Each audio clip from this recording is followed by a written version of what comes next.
हम लोग जा रहे थे पटपर वाटरफॉल, उसी बीच में जामुन मिल गया और सभी दोस्त जामुन पे चढ़ के तोड़ रहे हैं।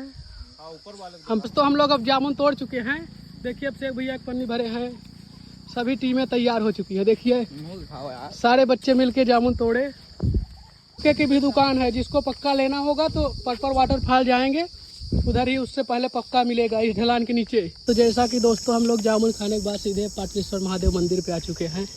देखिए बहुत सारी गाड़ियां खड़ी है। अब हम लोग जाएंगे पाटलेश्वर महादेव मंदिर के नीचे पटपर वाटरफॉल है, उसी में नहाएंगे। और देखिए ये है पाटलेश्वर महादेव मंदिर और हम लोग इसके नीचे जा रहे हैं पटपर वाटरफॉल में।